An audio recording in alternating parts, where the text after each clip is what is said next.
Good evening friends.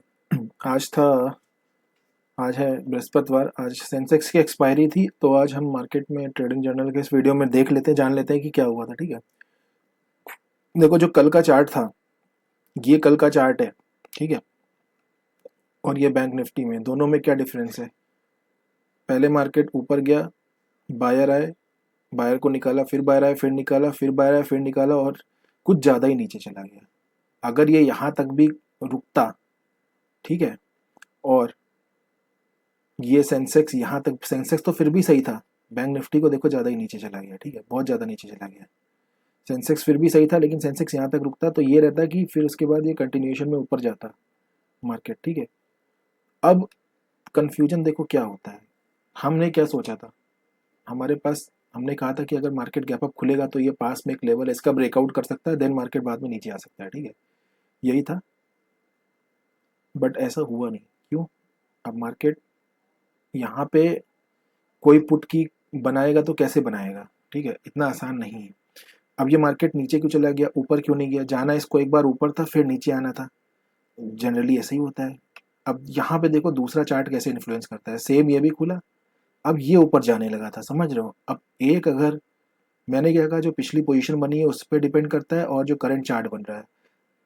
Sensex में एक chart बन रहा था, एक चार्ट निफ्टी में बन रहा था। ठीक है, इसके अकॉर्डिंग जो सेंसेक्स में हम सोच रहे थे वो निफ्टी में होने लगा, वो निफ्टी में होने लगा, तो सेंसेक्स में फिर लोगों ने वही पोजीशन बनानी शुरू की, जिस कारण से नीचे आ गया। ठीक है, कहने का मतलब ये है कि मार्केट में देखो एनालिसिस की वैल्यू तो बहुत है, लेकिन डिसिप्लिन की वैल्यू उससे भी ज़्यादा है। क्योंकि देखो आप क्या करोगे, कुछ नहीं कर सकते, कॉम्प्लेक्स है ना। सेम चार्ट जो आपने सोचा था यहाँ बनेगा, वो बैंक निफ्टी ने बना दिया। अब बैंक निफ्टी ने बना दिया तो फिर वो यहाँ कैसे बन सकता है? मुश्किल हो जाएगी ना, क्योंकि यहाँ पे इसको देख के सेम पोजीशन यहाँ भी बनने लगी। आप देखो यहाँ से इसने उठना चालू किया, ठीक है, 922, 23, 24, ठीक है, और ये देखो 921, 22, 23, वो बढ़ने लगा, यहाँ भी बाइंग की पोजीशन बन गई, इसे नीचे आना पड़ा। तो ऐसे में देखो आप कुछ नहीं कर सकते, आपका एनालिसिस गलत नहीं था। ऐसे में क्या होता है ना, कि जब पास में देखो ये लेवल होता है, ठीक है, तो उसके ब्रेकआउट के लिए मार्केट चला ही जाता है।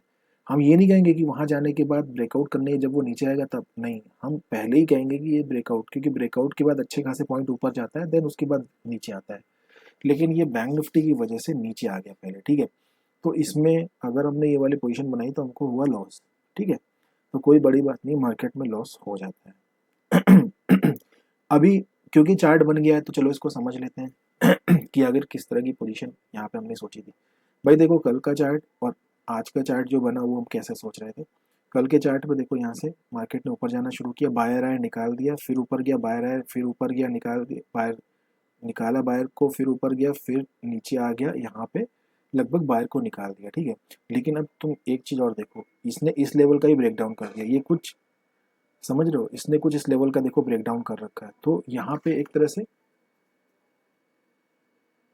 सेलर भी है और बायर भी है। ठीक है, एक नया ट्रेंड इसने पकड़ा, देखो ये डाउन ट्रेंड दिख रहा है यहाँ तक का, तो यहाँ पे सेलर भी आ गए और इसको देख के बायर भी आ गए। ठीक है, अब मार्केट खुल गया ऊपर, सोचो मार्केट ऊपर खुल गया तो जो यहाँ के सेलर थे वो ट्रैप हो गए, कुछ निकले निकले होंगे, पूरी तरह से नहीं निकले होंगे, नीचे आ गया, मार्केट ने बाद में उन्हें ऊपर जाके निकाल दिया। ठीक है, तो यहाँ के बायर थे, उनको प्रॉफिट मार्केट दे नहीं सकता था, इसलिए मार्केट आ गया नीचे। अब देखो जब एक्चुअल मार्केट में क्या होगा ना, कि इसे रिकॉग्नाइज करना बहुत मुश्किल होगा। ठीक है, इसलिए मैं कहता हूँ कि, इसलिए मार्केट का नियम कहता है कि आपको जो है एक्सेप्ट करना तो पड़ेगा ही। ठीक है, इसीलिए विनिंग और लूज को जो है बहुत ज़्यादा दिल पे नहीं लेना चाहिए, प्रोसेस को फॉलो करना है, क्योंकि आप कई बार मार्केट की इस जर्नी में बहुत बार आप गलत होते हो, कोई बड़ी बात नहीं है।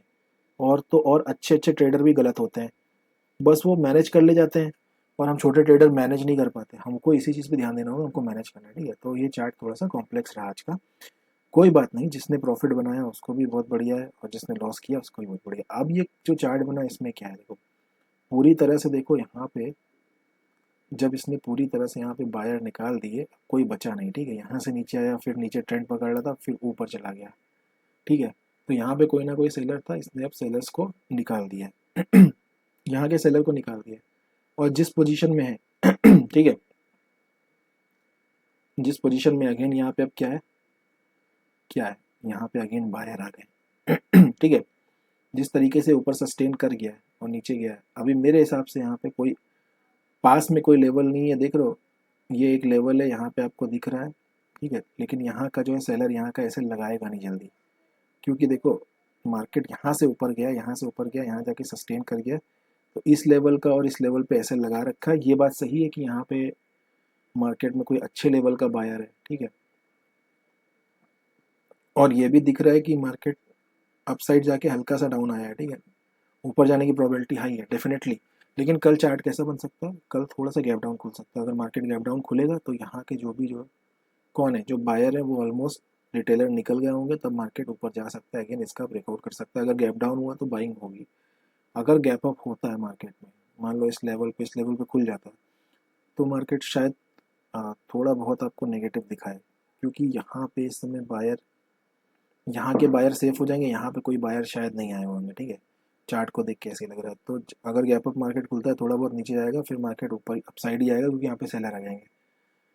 और अगर मार्केट देखो फ्लैट खुलता है, तो फ्लैट के केस में देखो इसमें ये हो सकता है कि मार्केट अगेन थोड़ा वॉलेटाइल रहेगा, लेकिन इसके ब्रेकआउट कर सकता है, ठीक है। तो ये कल का एनालिसिस है। बाकी एक दूसरे के चार्ट पे देखो, जैसे मैंने आपको एग्जांपल देके बताया, उस पर भी काफ़ी कुछ चीज़ें डिपेंड हो सकती हैं। सेम चार्ट देखो बैंक निफ्टी में बना है, ठीक है, तो इस तरह का कुछ चार्ट है देखो, इसने तो बल्कि कुछ और ही बना रखा है। हालांकि हाँ सेम चीज़ है, लेकिन इसको देख के कॉन्सेप्ट तो कुछ और ही लग रहा है। जैसे सेलिंग आई है, अगेन नीचे जाएगा नहीं है फिलहाल, ठीक है, बाइंग ही साइड पे रहेगा। चलो मिलते हैं नेक्स्ट वीडियो में, जय हिंद।